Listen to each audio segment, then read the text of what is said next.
Hi, this is Rob, and I was going to mow my grass today.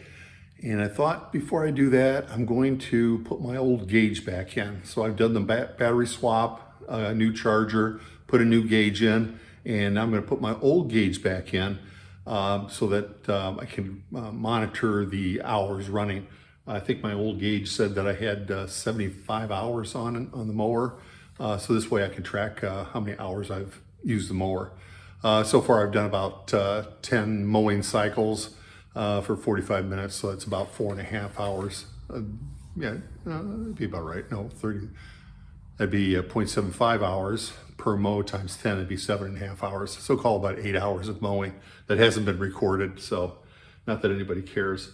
But I thought I'd go ahead and do that. So we're gonna pull the instrument panel off with the T30 Torx socket, and the plug is still there, so we should be able to just plug it in and let it dangle. The other option is to make a new hole and mount the gauge in there, so I have 2 gauges. So I'm gonna take a quick look at that. Maybe we'll do that too.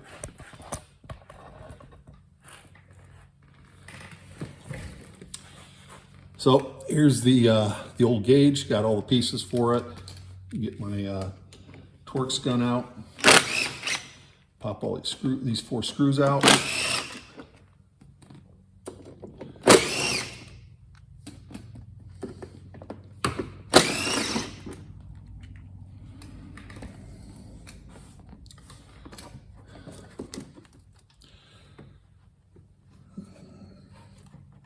So, let's see if I find my old plug here.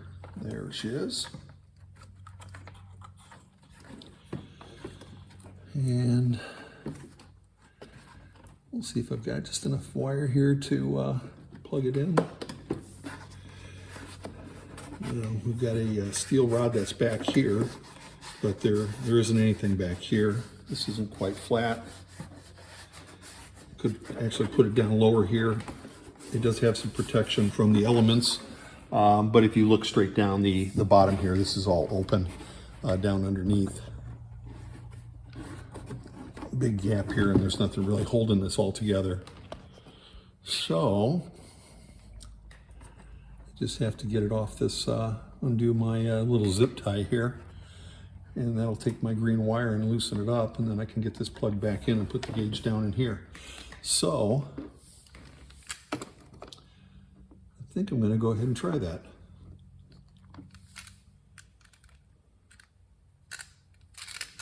I don't think anybody's going to mind but me that there's a hole in there.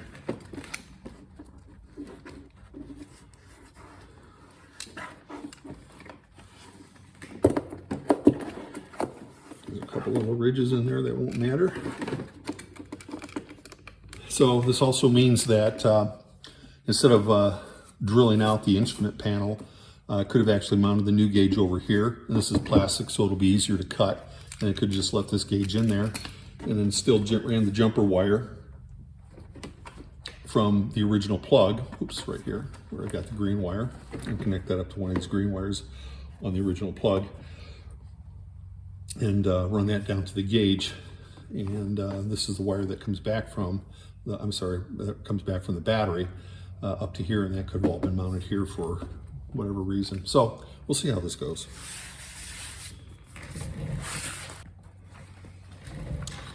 So I need a 2-inch circle, so I happen to have a socket that's around 2 inches. Went ahead and drew a circle on a piece of paper.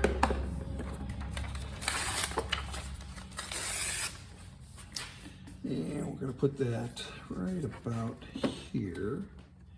I think that's just below this steel bar that's running across here. And we'll take a couple pieces of tape to hold that in place.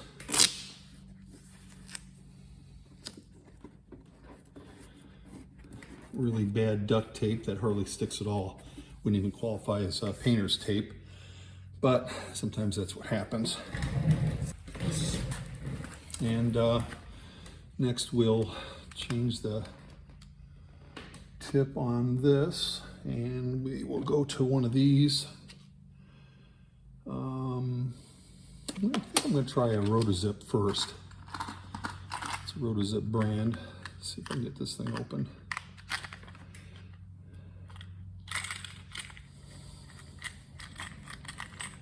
Never used one of these before, so that's supposed to drill and also profile.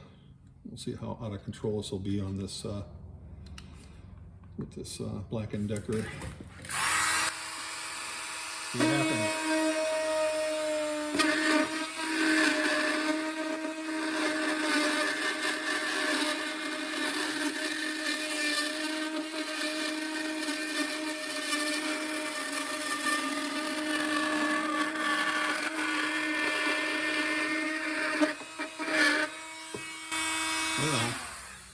Well, that was relatively easy. That kind of zipped right around there. So let's see, what did I do with my gauge?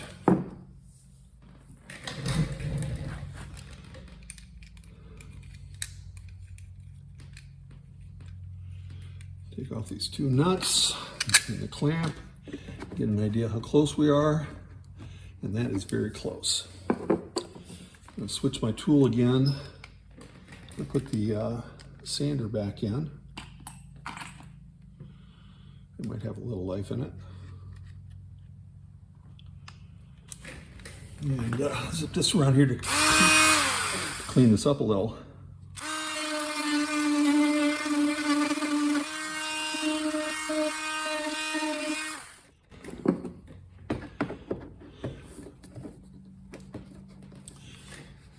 A little snug.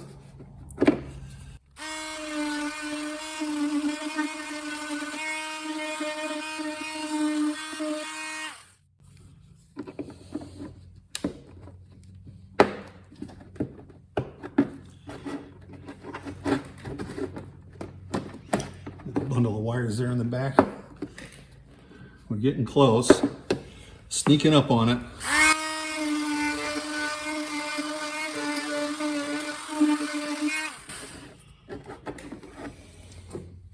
Might have to change my sandpaper. It's in there. Can't get through there.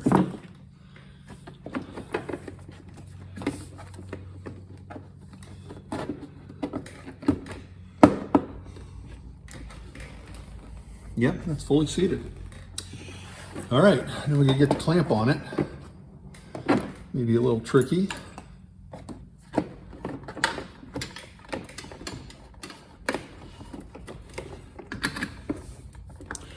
Maybe a lot tricky.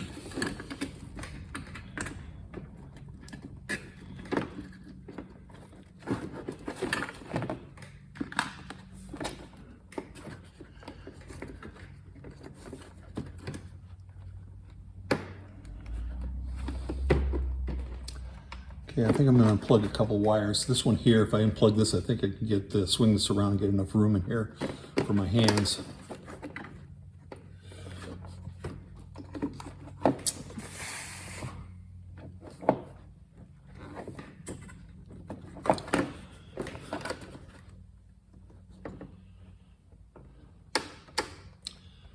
There's the one.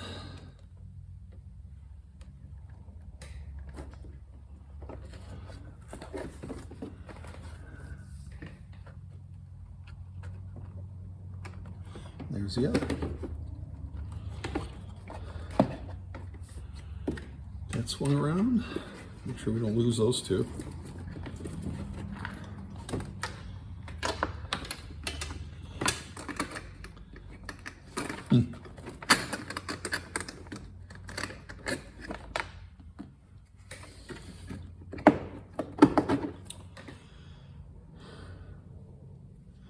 Looks like it's on the top.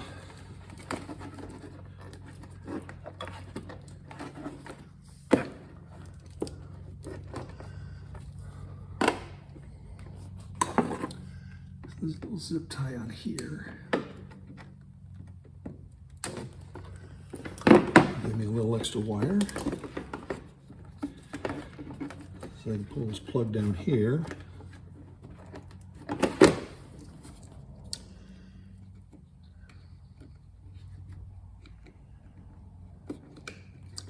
Plug the gauge back in. So that's working again. Yep, and I have 74.3 hours. showing on the gauge. So let's try that again. Put the gauge in right side up. All the way in.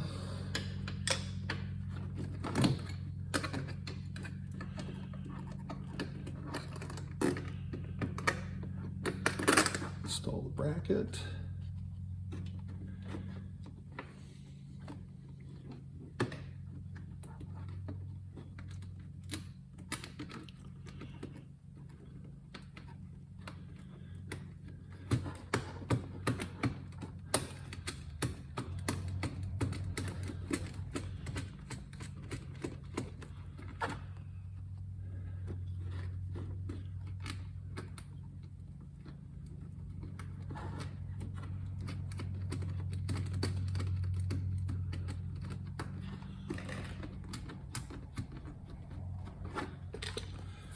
$7mm socket.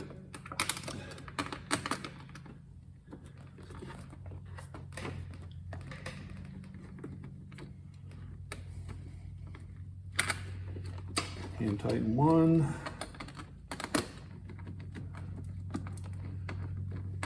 Hand tighten the other.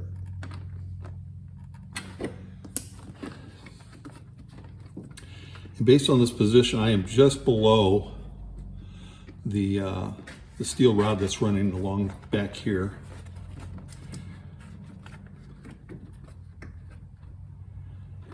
Just below it. And this gauge is too deep to have it up by where the steel rod is. This gauge would actually fit a little bit higher up, but there's a little bend here in the plastic. It's a little curve here. You could still put it in there. You could put it up as high as this. And I think it would clear this steel bar because the new gauge is a little bit shallower, but it takes your chances. I put it down here. This definitely fits.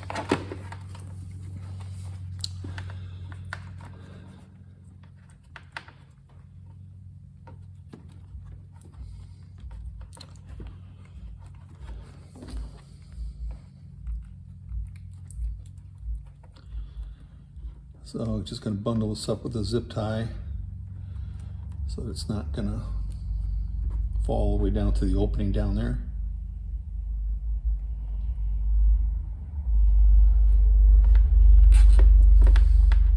Yeah, it's not bad. Drop that back in place, put the screws in.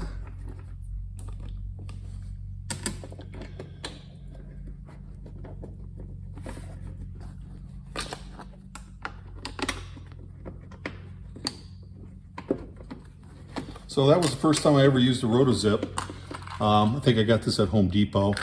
I'll look it up, but looks like it comes as an 1/8 inch shank, or 3mm and 1/8 inch diameter.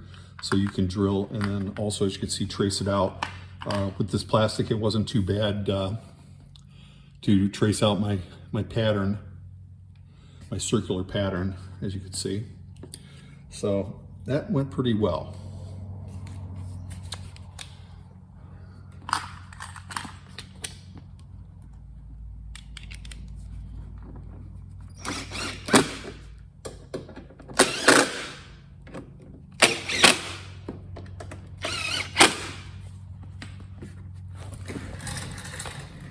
Well, that wasn't too bad.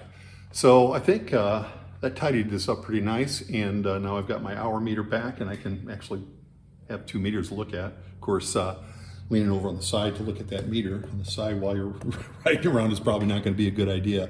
But that went pretty well. I wish I would have thought of that originally, and would have done that originally, left the old gauge in, maybe put the new gauge on the side. All right, I hope you enjoyed the video, and maybe that gives you some ideas for whatever plans you have for your mower. Thanks a lot.